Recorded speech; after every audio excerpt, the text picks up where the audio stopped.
Olá, você que nos acompanha aí pelo RDTV.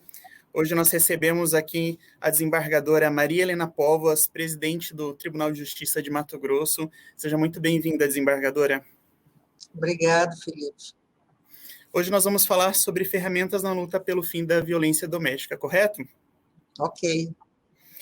Desembargadora, quais são os dados aí, ou melhor, quais são, por que o Tribunal de Justiça de Mato Grosso ele está tão preocupado aí, ou está tendo um cuidado redobrado com a violência doméstica e o feminicídio? Bem, Felipe, isso é uma preocupação hoje não só do Tribunal de Justiça, mas também de toda a sociedade, né? Nós hoje convivemos com números alarmantes naquilo que se trata da violência contra as mulheres.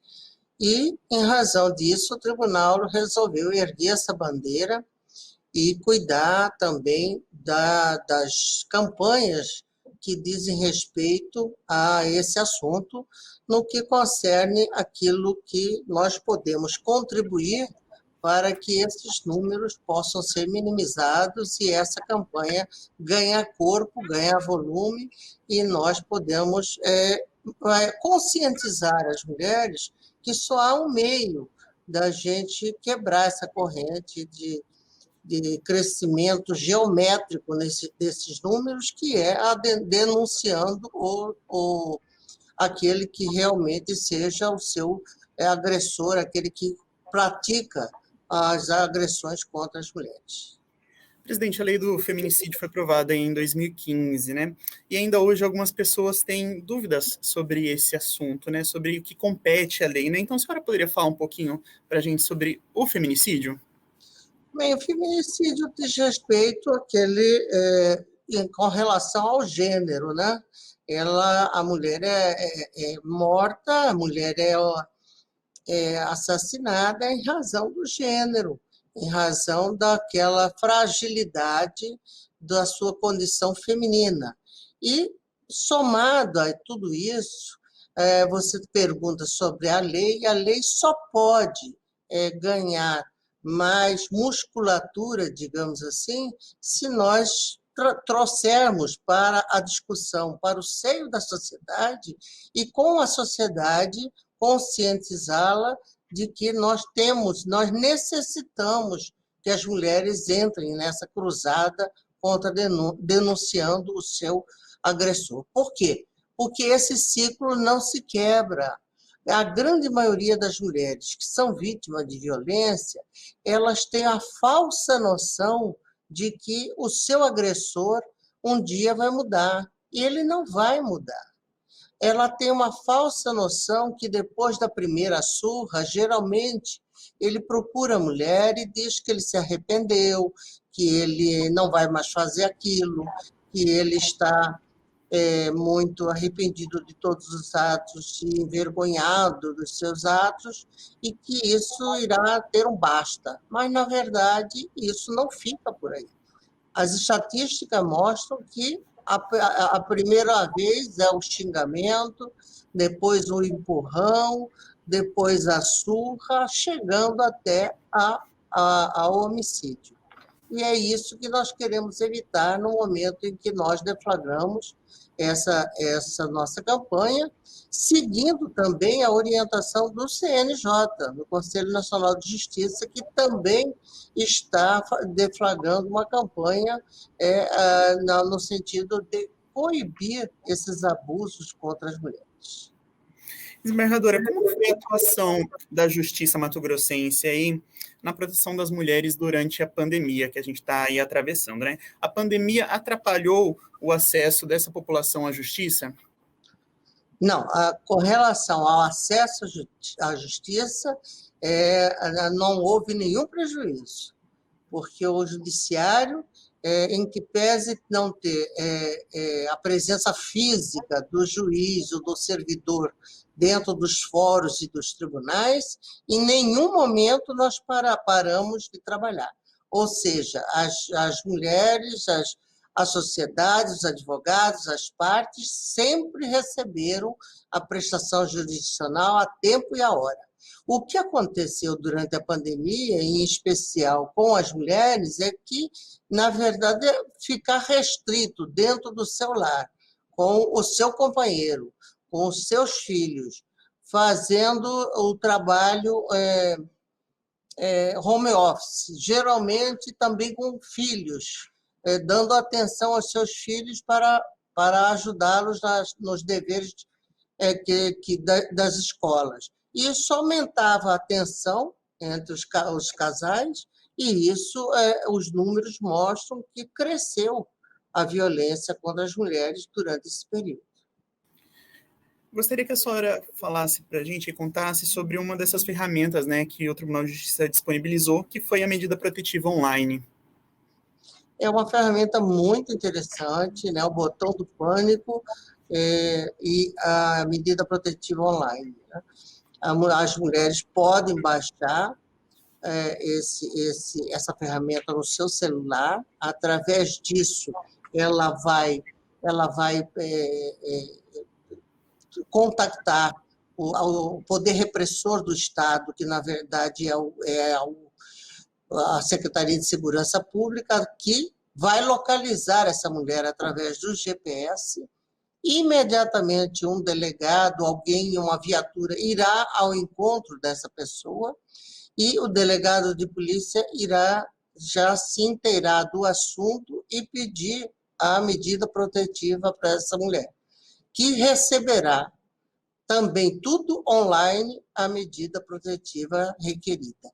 E assim ela poderá ter mais garantia e segurança de que aquele período em que ela passou por uma situação bastante constrangedora, ou ela passou por momentos de dificuldade com o seu agressor, poderá ter um basta na medida em que ela acionar o botão de pânico e que ela estiver de posse da medida protetiva. É bom lembrar, Felipe, que essa medida protetiva, por hora, esse botão do pânico também por hora, ele está disponível em Cuiabá, Várzea Grande, Rondonópolis, Cáceres e Tangará da Serra.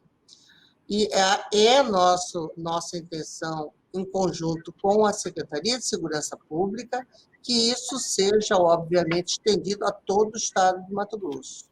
Mas estamos aguardando a disponibilidade para podermos fazer isso. É interessante que mulheres de outros municípios, elas também utilizem esse aplicativo, presidente, ou não? Ele não tem funcionalidade para mulheres de outros municípios? As mulheres de outro município não vão conseguir acessar, porque o dispositivo não estará disponível a elas. Mas é interessante que essas mulheres de outras localidades saibam que ela só irá quebrar esse ciclo se ela pedir ajuda, se ela estiver consciente de que esse ciclo só se quebra com o grito de liberdade. E esse grito de liberdade serve também, esse alerta, para os vizinhos, que antigamente nós ouvíamos muito das nossas avós o seguinte: em briga de marido e mulher não se mete a colher. Se mete a colher, sim, sob pena da gente ser conivente e ser também copartícipe de um crime. Se eu estou vendo o meu vizinho agredir uma mulher, eu não vou interceder, eu tenho que interceder, eu tenho que ligar imediatamente para a polícia e denunciar o fato.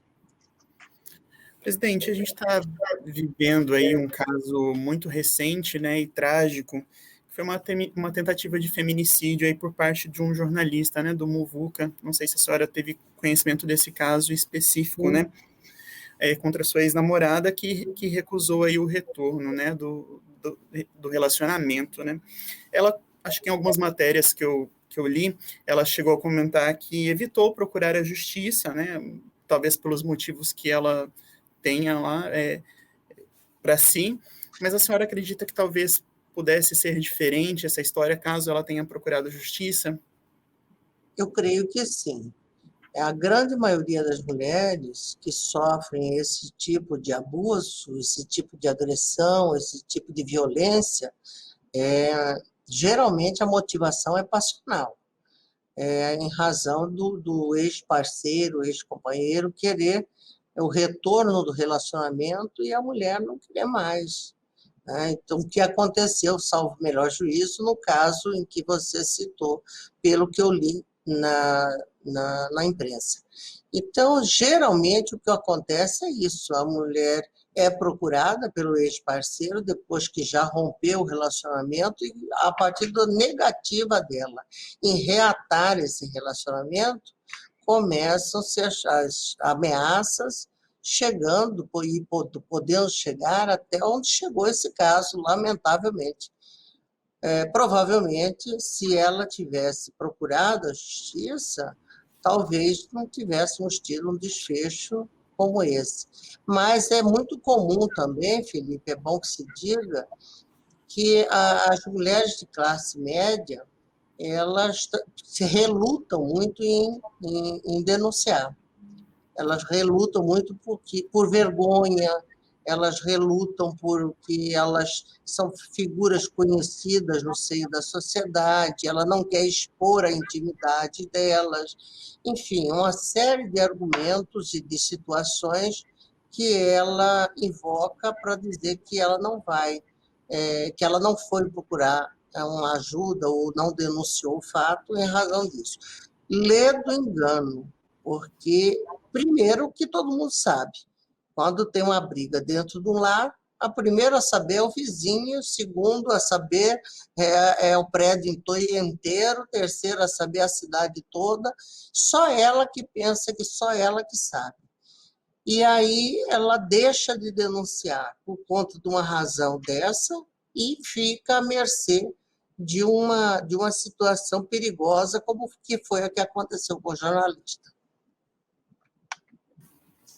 Embargadora, nós temos aí mulheres e homens, né, nos assistindo. O que a senhora poderia dizer para essas pessoas, no sentido até de talvez acolher, né, a gente que às vezes fica tão assustado com situações aí que envolvem crimes bárbaros, né, como este, e que atravessam classes sociais, né, não tem relação com rico ou pobre, ou desinformado ou informado, né, a gente vê que são pessoas aí que atuam no nosso meio e que estão também passíveis, né, de cometerem crimes dessa natureza.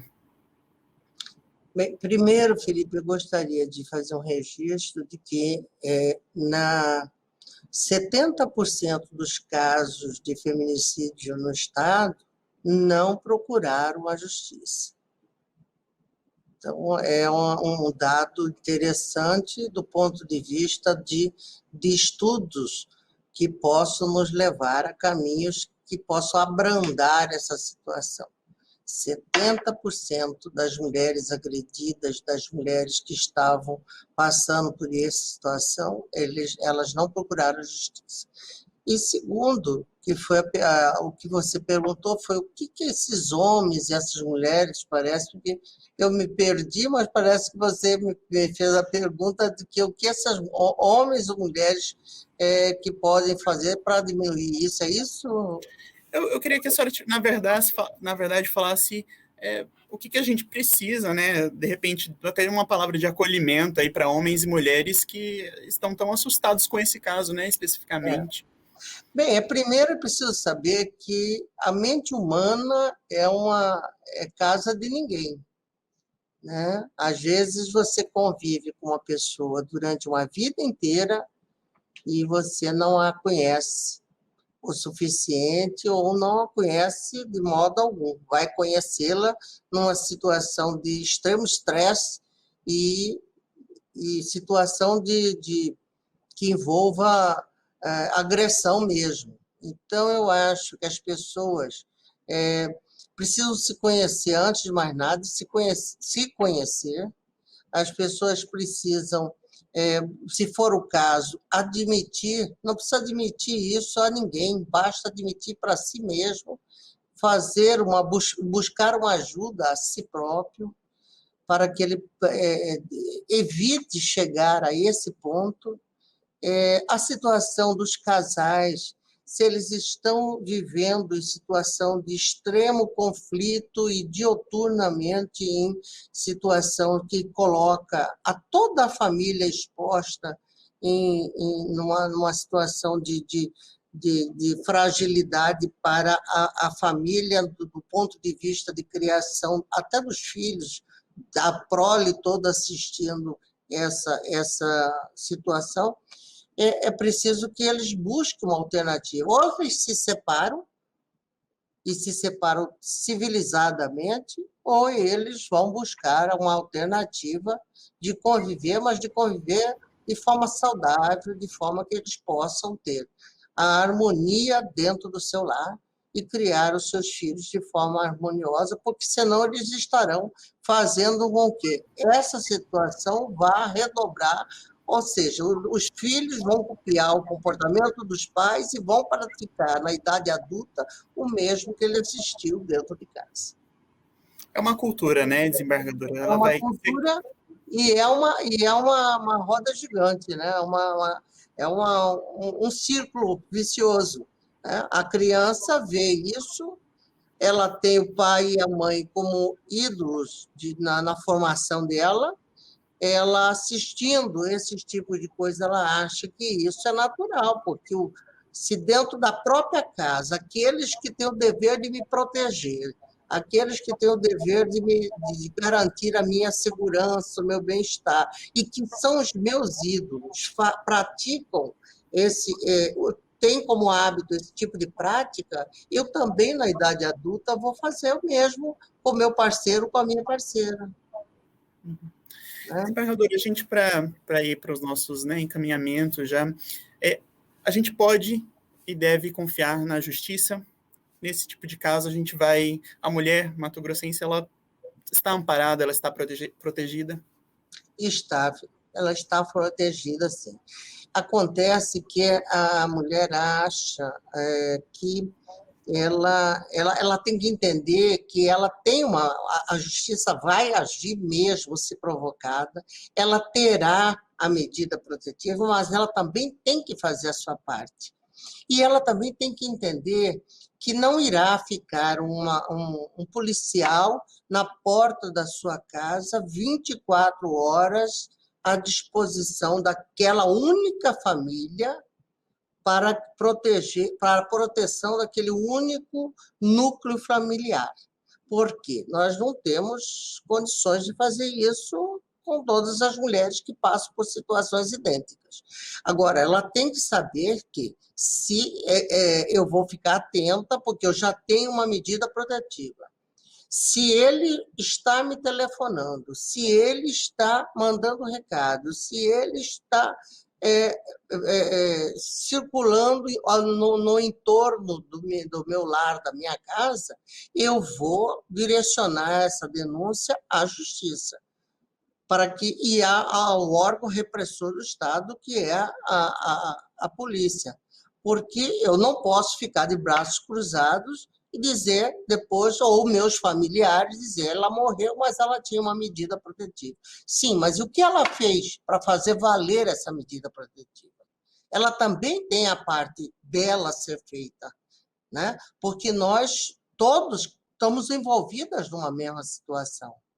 Ela gerou um núcleo de conflitos e ela agora ela não pode ser colocada no lugar de culpada. Pelo contrário, ela está no lugar de vítima, receberá todo o amparo do Estado, mas ela precisa fazer a parte dela. E qual é a parte dela? Denunciar e não fazer com... Se o homem ligar, eu vou continuar, vou convidar para vir bater um papo, tomar um cafezinho na minha casa. Não faça isso, porque ela está abrindo a porta para um possível homicida. Então, ela tem que fazer a parte dela também.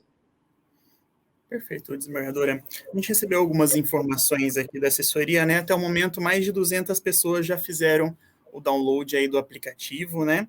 Ele atualmente está disponível apenas para Android, né? Deve nos próximos meses aí talvez também estar disponível para iOS. Então fica também o nosso convite aí para que você que esteja nos assistindo, que você baixe o aplicativo SOS Mulher MT. Desembargadora, mais alguma coisa que eu não tenha perguntado que a senhora queira falar? Bem, eu quero agradecer a oportunidade e dizer, Felipe, que é uma grande satisfação, sempre foi um sonho acalentado a possibilidade de se ter um mecanismo e uma ferramenta que pudesse garantir às mulheres uma forma de proteção, né? E hoje nós várias vezes sentamos, estudamos, pensamos isso. Eu, individualmente, desde que presidia o Tribunal Regional Eleitoral, já vinha em busca de uma agonia, em busca de uma ferramenta que pudesse favorecer essas mulheres de alguma sorte, para que elas pudessem não ser mais vítimas de tamanhas agressões, mas cheguei à conclusão, fechando o raciocínio, de que sem a ajuda do policial e sem o envolvimento do aparelho do Estado, nós teríamos dificuldade. E também das companhias que Vivo e outras tantas companhias que vivem de telefonia. Então, nós chegamos a essa conclusão que nós precisávamos de forças para que somássemos um feixe de forças e chegássemos onde chegamos. Agora, estender isso, nós ainda estamos e somos conscientes de que temos ainda uma ferramenta, mas, apesar de muito boa, ela ainda é incipiente em muitos sentidos. Ela precisa ser ampliada e muito. E nós estamos à disposição e gostaríamos de pedir aos seus colaboradores que pudessem nos ajudar a aperfeiçoar esse sistema, porque nós queremos que a mulher seja bastante protegida. Perfeito, presidente. Muito obrigado pelas palavras, pela sua participação, pela oportunidade de aprender com a senhora. A gente fica muito desejoso que esse sistema seja um sucesso, porque o sucesso dele também vai ser o sucesso da nossa sociedade, né? Na proteção das mulheres. Com certeza, com certeza. Muito obrigado. Foi um prazer. Foi um prazer. Muito obrigado a você que nos acompanhou até aqui. Até a próxima.